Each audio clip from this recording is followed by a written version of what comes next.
कोंकण नाम सुनते ही जहन में क्या आता है? खूबसूरत हरियाली, है ना? और वो झरने। मॉनसून में तो भाई कोंकण की बात ही कुछ और होती है। लेकिन सोचिए, इसी खूबसूरती के पीछे कुछ गहरे डरावने राज भी छिपे हो सकते हैं। आज हम एक ऐसी ही कहानी में उतरने वाले हैं जो कोंकण की खूबसूरत वादियों में घटी एक भयानक हकीकत को सामने लाती है। और जानते हैं, ये सिर्फ कोई कहावत नहीं है। ये हकीकत है अजय नाम के एक नौजवान की, जो अपने सबसे अच्छे दोस्त की शादी में शामिल होने कोंकण गया था। वो एक यादगार सफर बनना था, लेकिन वो एक कभी ना खत्म होने वाला डरावना सपना बन गया। एक ऐसा सपना जो हमारे सामने एक बहुत बड़ा सवाल छोड़ गया। जरा सोचिए, मॉनसून का मौसम, कोंकण की वो मिट्टी की खुशबू, चारों तरफ बस हरियाली ही हरियाली, माहौल एकदम जबरदस्त होता है। लेकिन इसी माहौल में, इसी हरियाली के बीच कुछ कहानियां भी दफन हैं। और ये कहानियां इंसानों की नहीं हैं, ये उन आत्माओं की हैं जो शायद यहीं कहीं फंसी रह गईं। तो कहानी के सेंटर में है दो दोस्त, अजय और श्लोक। मतलब एकदम जिगरी दोस्त, बचपन से साथ।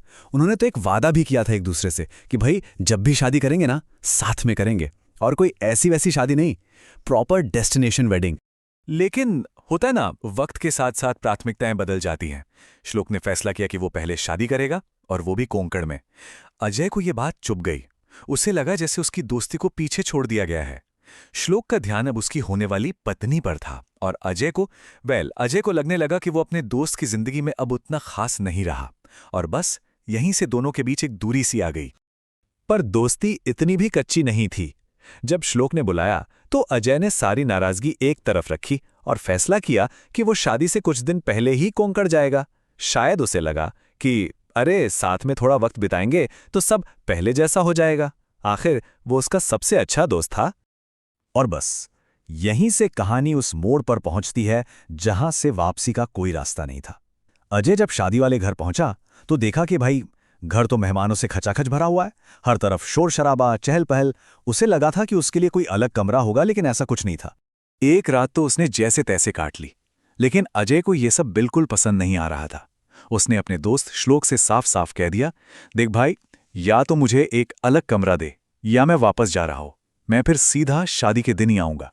श्लोक ने उसे बहुत रोका, लेकिन अजय अपनी जिद पर अड़ा हुआ था। तब श्लोक ने थोड़ा हिचकिचाते हुए उसे एक दूसरे घर के बारे में बताया। वो उनके परिवार का ही एक पुराना घर था, पास में ही। लेकिन उसने एक चेतावनी भी दी।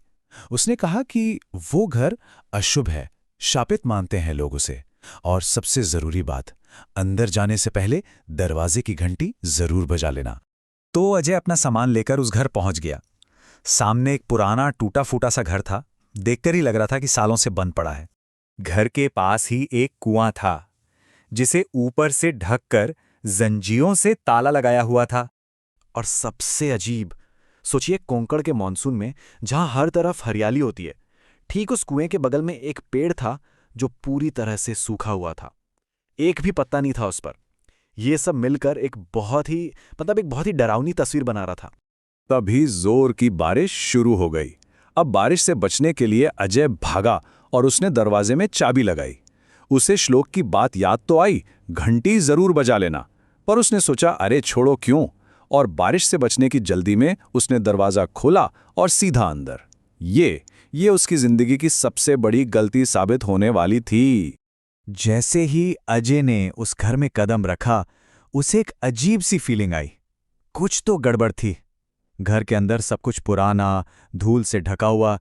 उसने सोचा, चलो कोई नहीं, कुछ दिन की ही तो बात है, एडजस्ट कर लूंगा। लेकिन एडजस्टमेंट का मौका ही नहीं मिला। बहुत जल्दी ही अजीब घटनाएं शुरू हो गईं। सबसे पहले उसने देखा कि उसके फोन में कोई नेटवर्क ही नहीं है। फिर जैसे ही वो बाहर जाने के लिए मुड़ा, घर का वो भारी सा दरवाजा जोर से अपने आप बंद हो गया। और फिर रात में उसे घर के अंदर से ही किसी के लड़ने झगड़ने की, जोर जोर से चीखने की आवाजें सुनाई दी। और ये आवाज एक ऐसे कमरे से आ रही थी जिस पर बाहर से ताला लगा था। और यही अजय की सबसे बड़ी बेबसी थी। सोचिए, वो शादी के फंक्शन में जाता था, चारों तरफ लोग, नाच गाना, जश्न का माहौल, लेकिन वो अंदर से बिल्कुल अकेला था।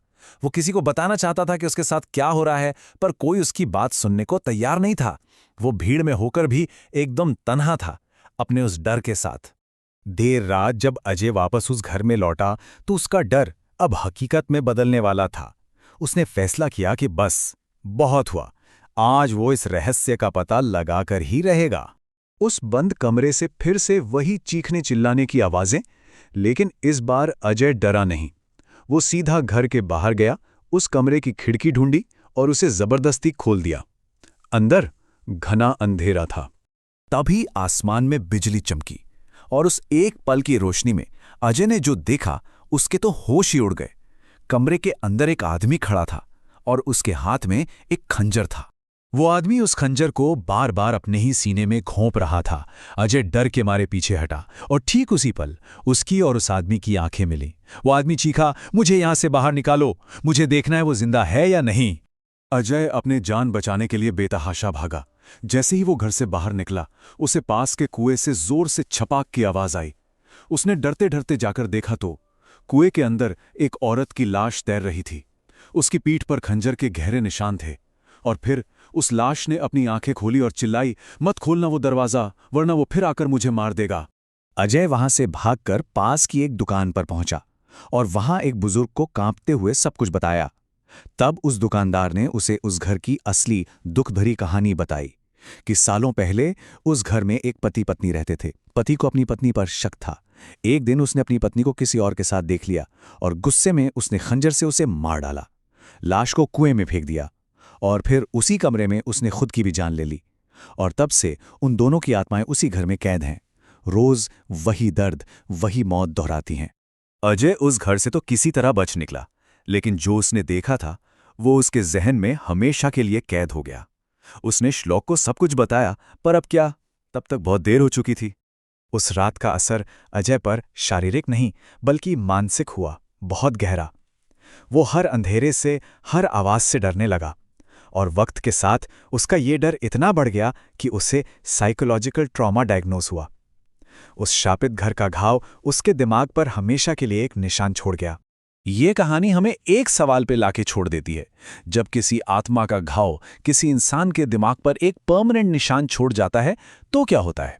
अजय के साथ जो हुआ वो दिखाता है कि कुछ अनुभव सिर्फ डराते नहीं हैं, वो आपके जहन पर एक ऐसा गहरा घाव छोड़ जाते हैं जो शायद कभी नहीं भरता।